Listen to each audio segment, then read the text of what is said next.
The cluster B disorders are the difficult disorders. They're antagonistic. They're interpersonally challenging.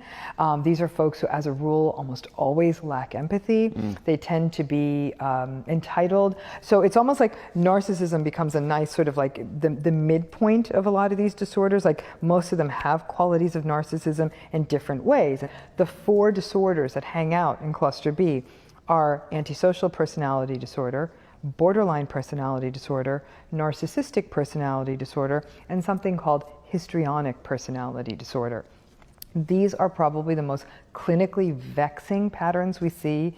Briefly describe what antisocial personality disorder is, because that name is so misleading. It doesn't mean what we think. A lot of people take the antisocial to mean, oh, these are people who don't want to be with other people, almost as though they're socially anxious. Not at all. Antisocial personality disorder is the diagnostic term for things that are called psychopathy and sociopathy in the popular literature, in the media at large. The person may not meet the full diagnostic criteria for any one pattern of those disorders. We chose 4 disorders. They may have a little bit of this, a little bit of that, and we might call it, this sort of has a cluster B pattern to it. That's what cluster B is: dramatic, erratic, emotional, antagonistic, combative, lacking empathy. The nature of these patterns is somewhat antagonistic, that maybe that they're feeling insecure or chaotic inside, and that's why they're lashing out. At the end of the day, it doesn't matter. When somebody lashes out, it doesn't feel good, regardless of the reason. Are there women with antisocial personalities out there? Of course there are, of course.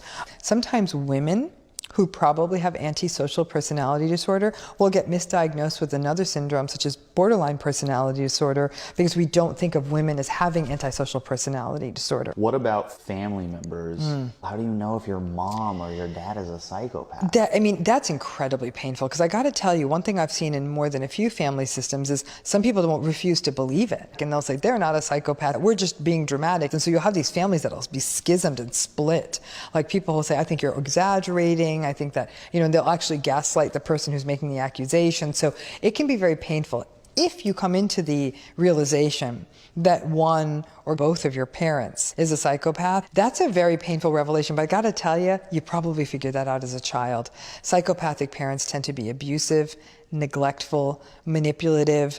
One of the more famous psychopaths out there is Bernie Madoff. And he was very wealthy, and he raised his children up with tremendous comfort. He certainly wasn't beating them with a stick, but there was a cruel edge to him. And his kids would acknowledge that. Well, it's definitely not a comfortable relationship. Some people will have high-functioning psychopathic parents, a dad who's a CEO or a mom who's really, really successful at whatever it is she's done, and they'll report like having 2 parents, the public person and this really cruel, invalidating, malevolent, horrible person that would come home, and they'd note the dichotomy, how seamlessly their parent would go between those 2 worlds. The psychopath, they have an absolute lack of empathy. And if they have a relationship with someone, it is solely exploitative. It's to get something from them: sex, money, power, connections, you name it. And I think what ends up happening is because they're so smooth and charm and glib and successful, they absolutely draw partners in. A psychopath's front game is the best game in town. Smooth, glib, charming, intelligent, articulate, perfectly put together.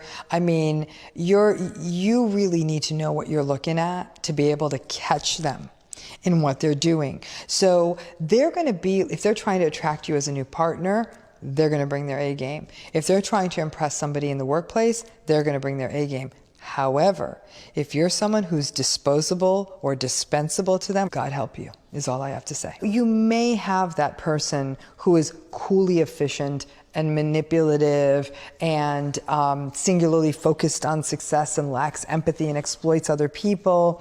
What you're looking, though, too, is to see, is there empathy? Is there a meaningful give and take in the conversation? Are they looking through you, or are they looking at you?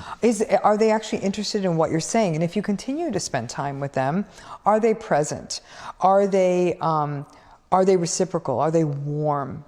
How do they treat other people? Because I think a lot of people use the word sociopath interchangeably with narcissistic. Yes. These are labels. I'm interested in the pattern. I'll say, don't use the word. Tell me what the patterns are. And then once they start laying it out, I say, okay, here's what the pattern is. But then we break down that pattern. So when somebody is experiencing coldness, distance, manipulation, lying, all those things, and it almost doesn't matter whether it's a sociopath or a narcissist, neither pattern is that amenable to change, and neither pattern feels good. Who cares what the word is? Thank you. You know, I mean, it's dangerous, it's problematic. Yeah. Verbal abuse, coldness, all of those things that you mentioned. Yeah. Who cares what we call it? Right. This type of person is unlikely to change. No, they're not going to change. They're not going to change. There's typically no motivation for change because these folks don't think anything's wrong. They don't care. So like, I don't care if I'm hurting someone. Right. It doesn't matter to me. I do have the choice, even though it might be very difficult to leave a partner, but I can't go get a new biological mother. How many of these kids who are now adults have relationships with their parents who are psychopathic or sociopathic? Listen, it's amazing how many people who had abusive parents still stay in the game with their parents. I don't know, maybe it's almost like a loop. They get stuck in still trying to think they can win them over or something would change their behavior. I think that the heartbreak I see in folks is when they realize their parent just did a bad job. They were neglectful, they were abusive, they should not have been a parent. Yeah. That awareness is devastating because you're right, you do only get one set of parents. Now, and they may not always be biological parents, Kyle, sometimes adoptive parents come into the scene. Ultimately, it's the sense of loss of, I feel like I've been robbed. I could have had a healthy parental relationship, which is such an important relationship, not only for a child, obviously, but also even in adulthood. Person feels something's been stolen from them. In your practice, do you find that your patients talk about their parents a lot? We don't start there. We start on what brought them in, which could be marital problems, work problems, low self-esteem. At some point, though, I need to understand where their precedent came from. Why do they think enduring this is okay? Many times we get some of those answers in their childhoods. We learn what they learned about love and what a relationship looks like. We learn if they've had a history of trauma. We get a lot from understanding those early relationships.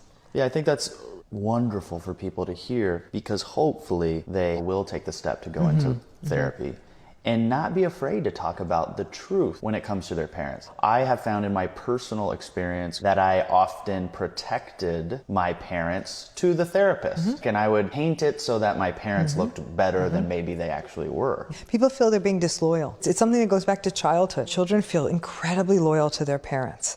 And so even as adults, we hold on to some of that. And it's an interesting space for people, how protective they can even be of their abusers, you know, when they talk about those histories down the road. But to keep being surprised that they're acting badly after a lifetime of acting badly, it actually feels illogical. It is illogical. And this is illogical because it's a matter of the heart. This has been going on your entire life. Just because you're an adult now and can point at what it is doesn't mean it's now going to be different. Nope. And if you could just let it go. You know, you say let it go, and for me, it translates to forgive. And it doesn't mean I say what you did was okay. No, it was terrible. But I'm going to give up the idea that my childhood could have gone any differently, because it couldn't have. Here's the problem with forgiveness. Okay.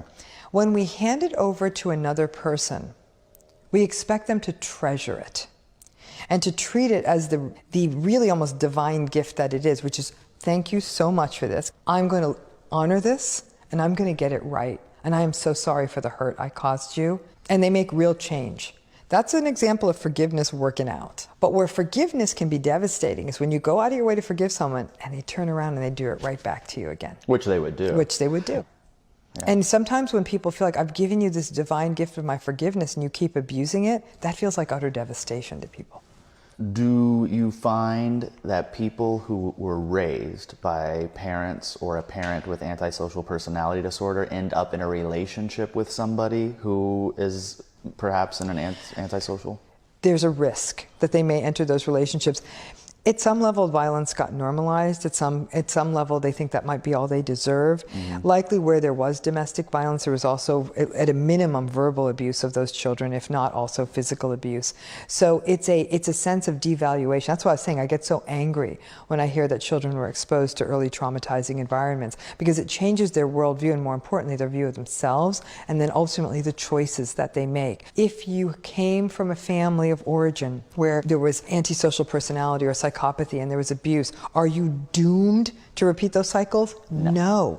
A lot of this is awareness. When you're not aware, it's when you are in denial that you're at risk of making those kinds of errors again. Yes, but people are so easily go into denial. I was in denial. I saw it all along. I just chose to pretend like it wasn't there. Or make rationalizations. That kind of bad behavior is unacceptable. Emotional abuse is unacceptable any day of the week. And every single client I have ever worked with, they have said they owned it. These signs were there all along. Why didn't I see this sooner? Here's the thing with these patterns: narcissism, sociopathy, psychopathy.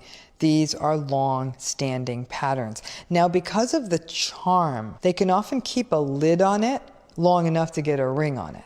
When a signal is given to you, and there's lots of them in these relationships. There's lots of them. It's only useful if you heed that signal. Yes. And when a lot of people realize, like, there was that signal and I chose to overlook it for any number of reasons, had they stepped and walked away then, so much better. Yeah. Some people may be watching now and scratching their head and saying, how did a person not see this? How did they get in the first place?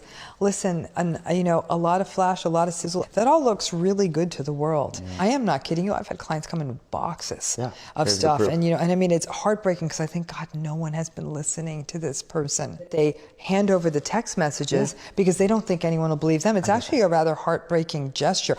And they literally feel like they're losing their grip on reality. And that to me is devastating. And sometimes to them, they've stopped trusting their own reality so much because they'll sometimes say, I have to show you this because otherwise no one could believe something this outlandish because they've been doubted by everyone.